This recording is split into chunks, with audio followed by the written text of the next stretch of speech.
Welcome students. आज हम लोग रुधिर के कार्यों के बारे में पढ़ेंगे। ब्लड या रुधिर एक तरल समान ऊतक है जो हमारे शरीर के विभिन्न भागों में लगातार संचरित होता रहता है। यह हमारे शरीर में एक महत्वपूर्ण भाग है और अनेक प्रकार के कार्य संपादित करता है। इसके विभिन्न कार्य हैं, हम एक एक कार्य के बारे में जानकारी प्राप्त करेंगे। इसका पहला कार्य है transportation of food material. Food material हमारी इंटेस्टाइन में डाइजेस्ट होता है। इंटेस्टाइन में डाइजेस्ट होने के बाद यह विलाई के द्वारा एब्जॉर्ब कर लिया जाता है। विलाई फूड मटेरियल में उपस्थित डाइजेस्टेड पार्ट ग्लूकोज, प्रोटीन्स और फैट्स को एब्जॉर्ब करती है। प्रोटीन, कार्बोहाइड्रेट, ग्लूकोज और फैट ये ब्लड के थ्रू सबसे पहले हमारे लीवर में पहुंचते हैं। लीवर के बाद ये हमारे हृदय में पहुंचते हैं। हृदय के द्वारा शरीर के विभिन्न भागों में पहुंचा दिए जाते हैं। इस तरह हमारे शरीर में भोज्य पदार्थों का परिसंचरण रुधिर के माध्यम से किया जाता है। दूसरा मुख्य काम रुधिर का है ट्रांसपोर्टेशन ऑफ ऑक्सीजन। ऑक्सीजन को प्राणवायु कहते हैं कि प्रत्येक जीवधारी के लिए अत्यंत आवश्यक है। ऑक्सीजन हमारे शरीर में भोजन के ऑक्सीकरण का कार्य करती है, जिससे ऊर्जा उत्पन्न होती है। ऊर्जा के माध्यम से हम विभिन्न प्रकार की क्रियाएं संपादित करते हैं। ऑक्सीजन रुधिर में उपस्थित हीमोग्लोबिन के द्वारा ट्रांसपोर्ट की जाती है। हीमोग्लोबिन ऑक्सीजन को एब्सॉर्ब करके लंग्स में ऑक्सीहीमोग्लोबिन के रूप में कन्वर्ट हो जाता है। इसके पश्चात ये ब्लड के थ्रू बॉडी के डिफरेंट पार्ट्स तक सर्कुलेट कर दिया जाता है। बॉडी पार्ट्स में पहुंचने पर ऑक्सीहीमोग्लोबिन फिर से ऑक्सीजन और हीमोग्लोबिन में टूट जाता है। इस तरह हमारे शरीर में हीमोग्लोबिन के द्वारा ऑक्सीजन का ट्रांसपोर्टेशन होता है। तीसरा कार्य इसका है transportation of carbon dioxide. Respiration की प्रोसेस में बॉडी के डिफरेंट पार्ट्स में कार्बन डाइऑक्साइड प्रोड्यूस होती है। ये हमारे शरीर के लिए एक हानिकारक पदार्थ है। इस हार्मफुल प्रोडक्ट को ब्लड हमारी बॉडी से रिमूव करके लंग्स के थ्रू बाहर निकाल देता है।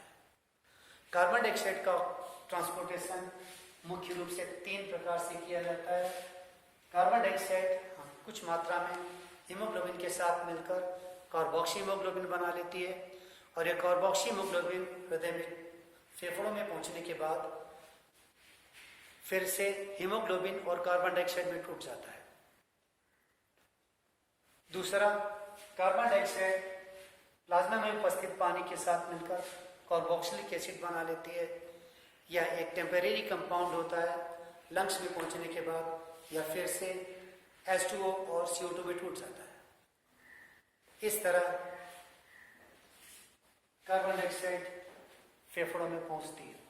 फेफड़े कार्बन डाइऑक्साइड को एक्सेलिंग प्रोसेस द्वारा बाहर निकाल देते हैं। अगला काम इसका है ट्रांसपोर्टेशन ऑफ हार्मोन्स। हार्मोन्स एक प्रकार के केमिकल मैसेंजर्स होते हैं जो हमारे शरीर की विभिन्न प्रकार की जैविक क्रियाओं को नियंत्रित करते हैं। यह हमारी अंतःस्रावी ग्रंथियां एंडोक्राइन ग्लैंड्स के द्वारा सीक्रेट होते हैं। एंडोक्राइन ग्लैंड्स में डक्ट्स नहीं पाई जाती हैं, इसलिए हार्मोन्स सीधे ब्लड में मिला दिया जाता है और ये हार्मोन्स ब्लड के थ्रू बॉडी के डिफरेंट ऑर्गन्स तक पहुंचते हैं और वहां पर विभिन्न प्रकार की कंट्रोल कोऑर्डिनेशन की प्रोसेस को कंट्रोल करते हैं। इस तरह हार्मोन्स ब्लड के द्वारा डिफरेंट पार्ट्स तक ट्रांसपोर्ट किए जाते हैं। अगला काम इसके बाद में है transportation of excretory material. Excretory materials different vital activities में हमारी बॉडी में प्रोड्यूस होते हैं। हमारी बॉडी की प्रत्येक लिविंग सेल में डिफरेंट वाइटल एक्टिविटीज चलती हैं, जिनमें वेस्ट मटेरियल प्रोड्यूस्ड होते हैं या वेस्ट मटेरियल ब्लड के साथ मिलकर हमारे एक्सक्रीटरी ऑर्गन्स तक पहुंचते हैं, लीवर तक पहुंचते हैं, लीवर के बाद फिर किडनी तक पहुंचते हैं, किडनी इनको फिल्टर करती हैं और फिल्टर करने के बाद यूरिन के रूप में कन्वर्ट करती हैं, यूरिन के रूप में ये एक्सक्रीटरी मटेरियल हमारी बॉडी से बाहर रिमूव कर दिए जाते हैं। इस तरह ब्लड हमारे एक्सक्रीटरी मटेरियल को हमारे शरीर से बाहर निकालने में सहायता करता है। अगला कार्य इसका बात इसमें है प्रिवेंशन फ्रॉम डिजीज, अर्थात रोगों से सुरक्षा। रुधिर हमारा हमारे शरीर की विभिन्न प्रकार की बीमारियों से भी सुरक्षा करता है, यह हमारे शरीर में होने वाली अनेक प्रकार की बीमारियों से हमारा बचाव कर लेता है। रुधिर में श्वेत रुधिर कणिका यानी WBC पाई जाती है। यह WBC दो प्रकार से हमारे शरीर के रोगों से सुरक्षा करती है। कुछ WBC फैगोसाइट्स का काम करती है। फैगोसाइट्स का मतलब बाहर से आए हुए रोगाणुओं, जीवाणुओं का भक्षण करना। ये रोगाणुओं को खाकर इनको समाप्त कर देती है, जिससे हमारा शरीर विभिन्न प्रकार की बीमारियों से बच जाता है। दूसरा, कुछ WBC हमारे शरीर में एंटीबॉडीज प्रोड्यूस करती है। ये एंटीबॉडीज बाहर से आने वाले पैथोजन को डिस्ट्रॉय कर देता है, जिससे हमारा शरीर विभिन्न प्रकार की बीमारियों से बच जाता है। अगला काम इसके बाद इसका है फॉर्मेशन ऑफ क्लॉट, यानी रुधिर का थक्का बनने का कार्य। जब हमारे शरीर में कहीं पर चोट लगती है, हमारी रुधिर नलिकाएं क्षतिग्रस्त होती हैं, रुधिर बहना प्रारंभ हो जाता है। रुधिर में पाई जाने वाली प्लेटलेट कणिकाएं विघटित होकर विभिन्न प्रकार की रासायनिक क्रियाओं के फलस्वरूप रुधिर का क्लॉट या रुधिर का थक्का बना लेती है। यह क्षतिग्रस्त भाग पर रुधिर के बहने की क्रिया को रोक देता है।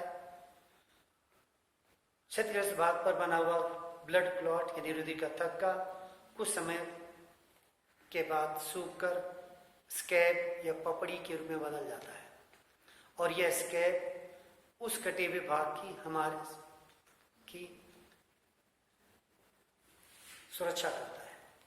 इस तरह ब्लड हमारे शरीर में क्षतिग्रस्त भागों पर रुधिर का थक्का बनाने में सहायता करता है। अगला कार्य इसके बाद इसका है रेगुलेशन ऑफ बॉडी टेम्परेचर। रुधिर हमारे शरीर की विभिन्न प्रकार से ताप का नियंत्रण भी करता है। हमारे शरीर के विभिन्न अंगों का ताप अलग अलग होता है, जैसे लीवर, मसल्स, इनका ताप हमारे शरीर के भागों में कुछ अधिक होता है।